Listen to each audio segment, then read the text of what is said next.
Assalamualaikum warahmatullahi wabarakatuh. Saya Seni Agil dengan NPM A1J022013 dari kelas 2A, Prodi Pendidikan Nonformal. Di sini, saya akan membahas tentang konsep dasar manajemen pendidikan. Yuk kita simak sama-sama. A. Pengertian manajemen pendidikan. 1. Pengertian manajemen. Manajemen berasal dari bahasa Latin dari kata zamanus yang berartinya tangan dan zaker yang berarti melakukan.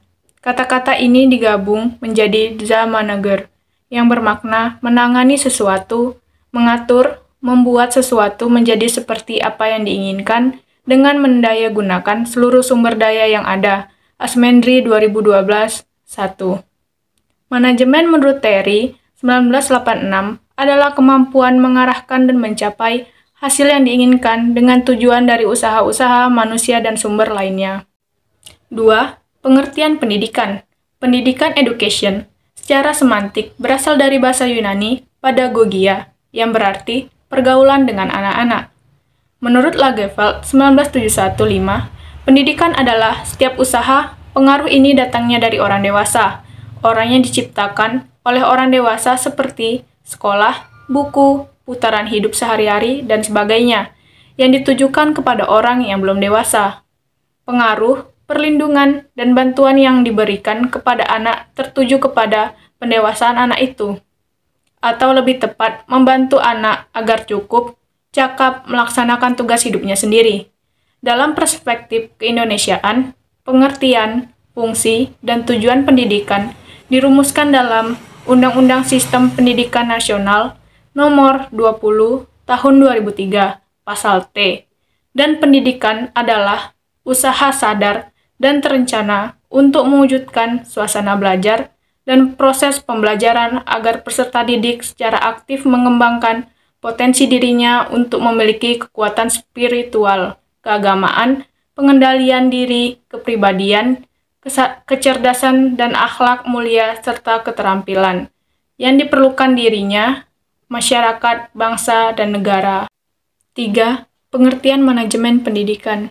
Manajemen pendidikan adalah suatu kegiatan atau rangkaian kegiatan yang berupa proses pengelolaan usaha kerjasama sekelompok manusia yang tergabung dalam organisasi pendidikan untuk mencapai tujuan pendidikan yang telah ditetapkan sebelumnya dengan memanfaatkan sumber daya yang ada dan menggunakan fungsi-fungsi manajemen agar tercapainya tujuan secara efektif dan efisien.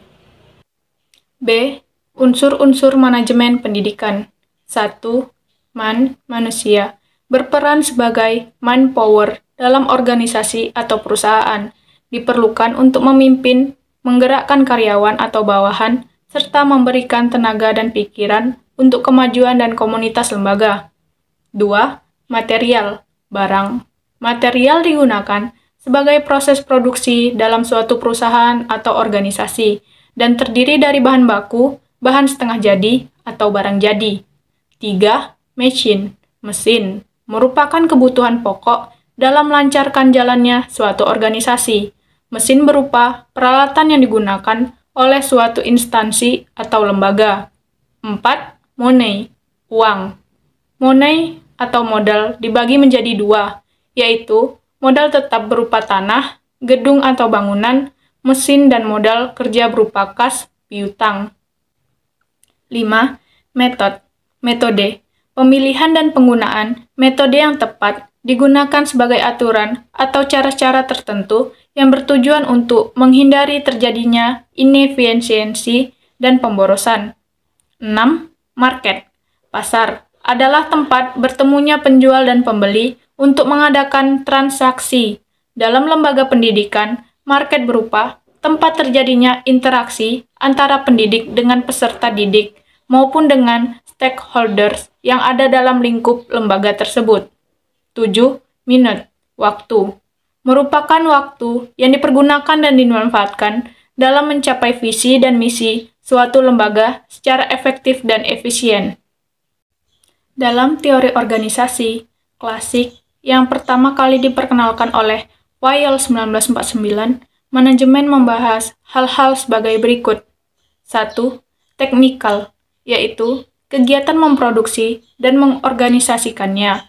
Dalam kaitan dengan pendidikan, lembaga pendidikan melakukan kegiatan menghasilkan lulusan lembaga pendidikan yang siap bekerja.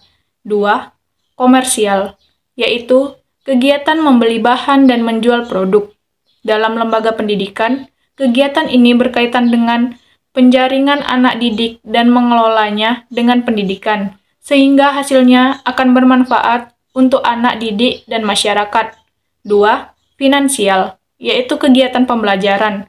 Lembaga pendidikan membutuhkan pendanaan untuk mengadakan sarana dan prasarana serta pelaksanaan pendidikan. 4. Security, yaitu kegiatan menjaga keamanan. Kaitannya dengan pendidikan terletak pada sistem pengamanan lingkungan pendidikan secara internal dan eksternal, dan sistem pengamanan diri dari pengaruh lingkungan dan kebudayaan yang merusak moral dan budaya melalui pendidikan, agama, dan akhlak. 5. Akuntansi, yaitu kegiatan akuntansi. Lembaga pendidikan melibatkan kegiatan perhitungan pemasukan, dana, dan pengeluaran yang baik, sistematis, akurat, dan efisien. Tidak melakukan kegiatan yang menghambur-hamburkan uang. 6. Manajerial, yaitu melaksanakan fungsi-fungsi manajemen. Pendidikan membutuhkan perencanaan dan pengelolaan yang baik. Bagaimana pengorganisasian dan pengorganisasian untuk semua kegiatan pendidikan. C. Tujuan dan manfaat manajemen pendidikan. Tujuan dan manfaat manajemen pendidikan antara lain sebagai berikut. A. Terwujudnya suasana belajar dan proses pembelajaran yang aktif, inovatif, kreatif, afektif, dan menyenangkan. B.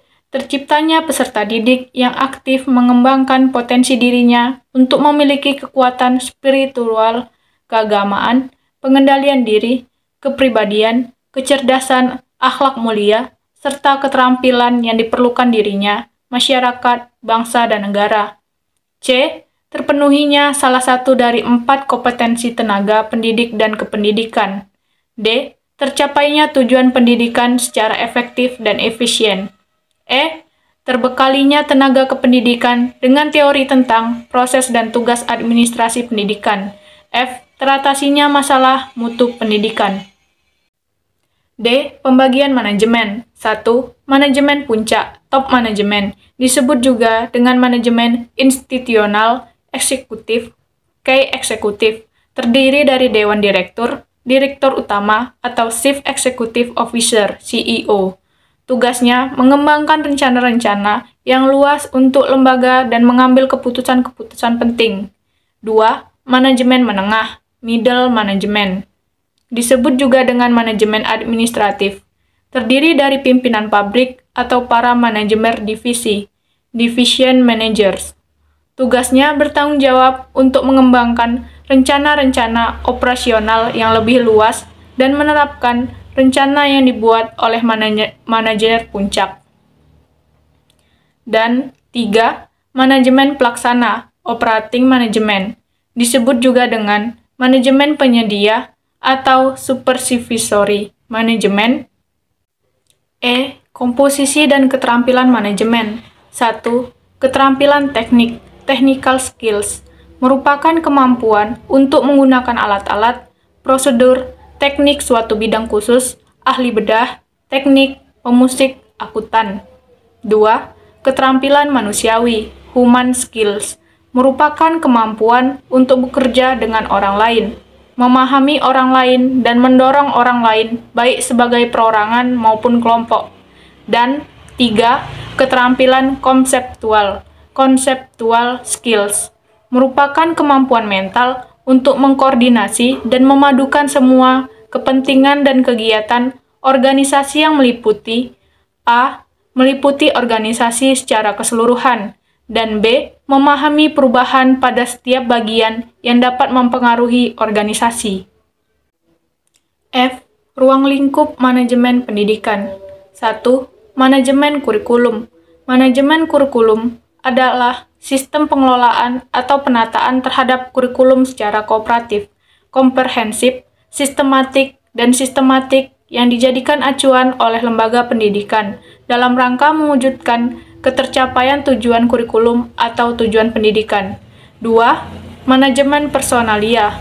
Manajemen personalia adalah serangkaian proses kerjasama mulai dari perencanaan, pengorganisasian, penggerakan, dan pengawasan dalam bidang personalia dengan mendayagunakan sumber daya yang ada secara efektif dan efisien, sehingga semua personalia sekolah menyumbangkan secara optimal bagi pencapaian tujuan pendidikan yang telah ditetapkan.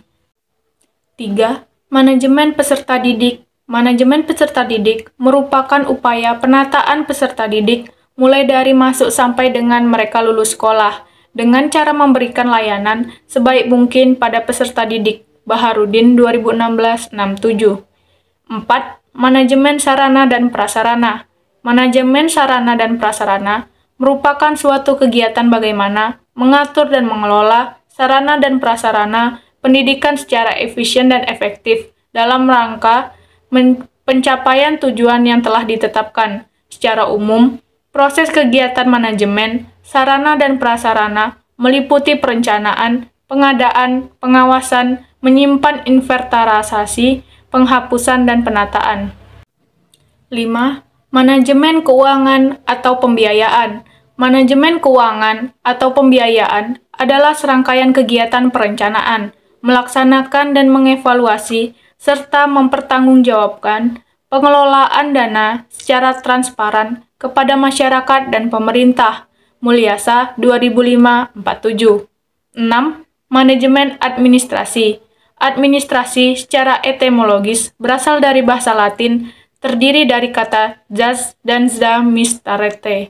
Kata-kata tersebut dalam bahasa Inggris memiliki arti yang sama, jus, touch, administrate, to serve, to conduct, yang berarti melayani, membantu, atau mengarahkan. Purwanto 2006-1. 7. Manajemen humas. Humas merupakan fungsi manajemen yang diadakan untuk menilai dan menyimpulkan sikap-sikap publik, menyesuaikan polisi dan prosedur instansi atau organisasi untuk mendapatkan pengertian dan dukungan masyarakat. Hasbullah 2006-124. 8. Manajemen layanan khusus. Layanan khusus adalah suatu usaha yang tidak secara langsung berkenaan dengan proses belajar mengajar di kelas, tetapi secara khusus diberikan oleh pihak sekolah kepada para siswanya agar mereka lebih optimal dalam melaksanakan proses belajar. Asmendri 2012-108. G. Prinsip-prinsip manajemen pendidikan. Donglas 1963-1317. Merumuskan prinsip-prinsip manajemen pendidikan sebagai berikut. 1. Memprioritaskan tujuan di atas kepentingan pribadi dan kepentingan mekanisme kerja. 2. Mengkoordinasikan wewenang dan tanggung jawab. 3. Memberikan tanggung jawab pada personil sekolah hendaknya sesuai dengan sifat-sifat dan kemampuannya. 4. Mengenal secara baik faktor-faktor psikologis manusia. Dan 5. Relativitas nilai-nilai. Sekian penjelasan dari saya. Saya akhiri. Wassalamualaikum warahmatullahi wabarakatuh.